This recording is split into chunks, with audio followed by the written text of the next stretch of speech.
अहम भाव से किया गया वो कर्म जीव को बंधन में डाल देता है, क्योंकि अपना लिया गया, मेरा है। और साक्षी भाव में जो किया गया वो ठुकरा दिया गया है, मेरा नहीं, बस होता है। अब ऐसा नहीं कि जो साक्षी भाव में किया गया उसका फल नहीं आएगा, उसका भी फल आएगा, किंतु बांध नहीं पाएगा। इसकी उपमा शास्त्रों में जली हुई रस्सी से दी जाती है कि जली हुई रस्सी रस्सी की तरह दिखती है, बुनी वैसे ही होती है वो, लेकिन वो बांध नहीं पाती। उसको उससे बांधने जाओ तो वो बिखर जाती है राख बन के। वैसे ही साक्षी भाव में किए गए कर्मों का फल तो आता है, बंधन में नहीं डालता। कैसे संभव है? ये साक्षी भाव में रह के जाना जा सकता है। देखिए, अपना ही अनुभव बताएगा आपको क्या बंधन में डालता है क्या नहीं। मैं अपना अनुभव बता सकता हूँ कि मैं साक्षी भाव में रहता हूँ तो बड़ा हल्कापन होता है। कोई बंधन है भी तो लगता ही नहीं बंधन है। इसको बहुत ज्यादा भाषा में बताना ठीक नहीं है, क्योंकि व्यक्ति कुछ और समझ जाएगा, है ना। भाषा की सीमा है। अब शक्कर मीठी है या नहीं, मैं एक किताब लिख दूं उस पर, उसकी मिठास पर, किसी को नहीं समझ में आएगा।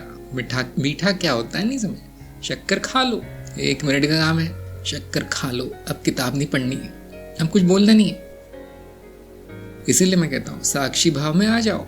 अब क्या पूछते हो, अब अपने आप दिखेगा सामने। वो ऐसे ही है जैसे बिना हेडलाइट के आप कार चला रहे हैं रात में पहाड़ों पे। अरे ये कार चल क्यों नहीं रही, सही जगह जा क्यों नहीं रही है। अब भैया हेडलाइट ऑन कर लो, अब बिल्कुल सही चलेगी। अब कितने भी किताबें पढ़ लो, कार सही नहीं चलती। कितना भी बोल दे व्यक्ति नहीं है। जैसे अब प्रकाशित हो जाएगा आपका मार्ग, अब सही चलेगा, अब सब सही चलेगा। अब बंधन हो तो भी किसी चिंता है, मेरा नहीं है। कुछ हो जाए बुरा, को फल आ जाए, किसे चिंता है, कोई बात नहीं। इस माया में यही हो रहा है, क्योंकि मैं नहीं हूं। देखिए, साक्षी भाव में मैं नहीं है तो किसी का भी हो सब ठीक है। इसीलिए किसी का भी कर्म मेरा कर्म कहा जा सकता है, और अब कोई भेद नहीं रह जाता। आपके कर्म में मेरे कर्म में, आपके फल में मेरे फल में, सब एक है।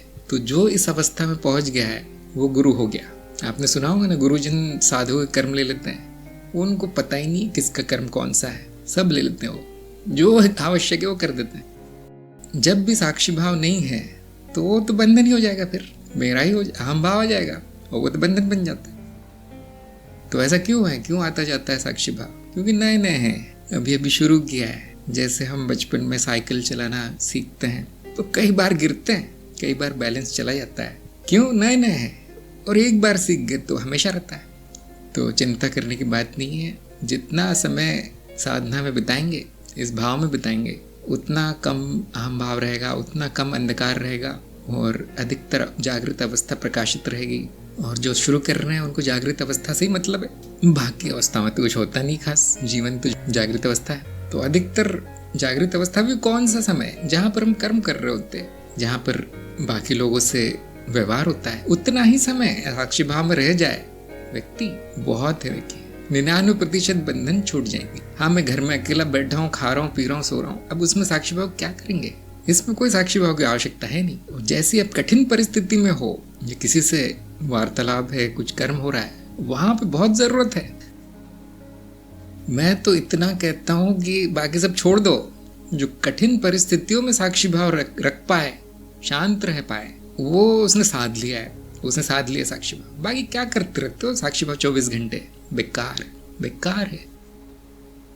अरे गुरुजी, वो तो स्वप्न पे पता ही नहीं चलता साक्षी भाव। मैंने कहा क्या करोगे उसके स्वप्न, क्या करोगे उससे? जहां जरूरत होती है वहां तो सब वृत्तियां चल रही है, एकदम धुआंधार बरस रही है, वहां क्यों नहीं साक्षी भाव? स्वप्न के पीछे क्यों पड़े हो? तो देखिए, जहां आवश्यक है वहां साक्षी भाव आना चाहिए। जैसे आपको खेलना है या कहीं दूर पैदल जाना है तो आप क्या करते हैं? खाना पेट भर के खाते हैं, थोड़ा सा बांध भी लेते हैं साथ में टिफिन। जिस दिन आपका कठिन समय आने वाला है, ये लग रहा है कि अब कठिन हो रहा है थोड़ा मामला, उस दिन ज्यादा ध्यान की जरूरत है, ज्यादा साक्षी भाव की जरूरत है। अब खोना नहीं है उसे। तो जब आराम से चल रहा है सब खुशी खुशी, अब इस जीव को थोड़ा सा ढील दे दीजिए, उसको भी खेलने दीजिए, थोड़ा खेलो बेटा, अब खतरा नहीं है। देखिए, साक्षी भाव आवश्यक है, लेकिन उसका कारण ज्ञान है, वो ज्यादा आवश्यक है ना। जैसे सुगंध का कारण अगरबत्ती है, सुगंध को लाने का प्रयास मत कीजिए, अगरबत्ती जला लीजिए। प्रकाश के कारण दिया है, प्रकाश कहाँ से लाऊं, आता ही नहीं, दिया जला लीजिए। उसी तरह से साक्षी भाव का कारण ज्ञान है। ज्ञान सही कर लीजिए, एकदम सॉलिड ठोस, कोई शक न रहे, कोई शंका न रहे। जैसे आप दिन में जाते हैं, ऊपर देखते हैं, कोई शंका होती है आपको कि सूरज नहीं है आज, है या नहीं? क्या आप इंटरनेट पे चेक करते हैं दिन है कि रात है? ऐसा होना चाहिए आपका ज्ञान, ठोस, शंका न रहे, वो कहलाता है ज्ञान मार्गी सही अर्थों में। अब क्या करेंगे साक्षी भाव? अब तो साक्षी साक्षी हर जगह चमक रहा है सूरज की तरह। अब खेलो, ये लीला है, भूल भी गए तो भी लीला ही है, बंधन है, बहुत अच्छी बात है, ले आओ और ले आओ 10-12 बंधन। मैं कहाँ जाऊँगा, मैं तो साक्षी हूँ, साक्षी रहूँगा, मुझ में बंधन नहीं आ सकते। ये चित्त भूल जाता है। हाँ, मुझे क्या पड़ी है, वो अनंत काल से भूला बैठा था, वो कौन जाने माया कहाँ करवट बदल ले फिर भूल जाए। बेफिक्री, निश्चिंता। वो जो बेचैन है, ये नहीं हो रहा है, वो नहीं हो रहा है, क्या ज्ञान हुआ उसको? जब माया लीला हो जाए तो न ज्ञान की आवश्यकता है न साक्षी भाव की। हाँ, एकदम से नहीं पहुंच पाएगा कोई यहाँ पे, तो मैं भी धीरे धीरे जा रहा हूँ और बाकी सब लोगों को भी चरणबद्ध तरीके से चलना चाहिए। ये नहीं गुरुजी ने बोल दिया बेफिक्र रहो जाओ, छोड़ो कार्यक्रम। कौन लिखे, अब कुछ नहीं हो सकता।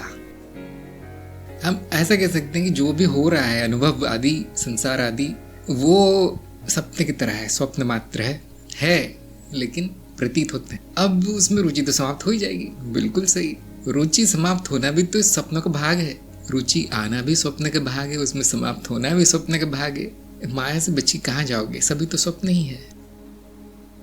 प्रश्न भी माया है, हाँ, उत्तर भी माया है, गुरु भी माया है, आपका मार्ग भी माया है, कहाँ जाओगे माया के इससे बाहर कुछ भी नहीं है। अब यहाँ समर्पण है ना, तो जब प्रश्न करने का भी मन न करे, न माया को जानने का भी मन न करे, और गुरु भी कुछ बोल रहे हैं, वो 10 बार वही बोलते हैं, रोज वही बोलते हैं, ऐसा भाव आ जाए तो मतलब समर्पण भाव आ गया है, समर्पण भाव आ गया। यहाँ पे शांत चित्त आनंद अवस्था में रहना है, बिल्कुल ठीक अवस्था है। ये भी एक चीज है कि अगर आप मन में अवरोध आ गया है कि ये क्यों करूं, माया है, तो वो भी स्वप्न का ही भाग है। देखिए, जो भी आया है सामने उसको संपूर्ण सुंदरता में, सुंदर रूप में कर देना है, कुशलता के साथ कर देना है।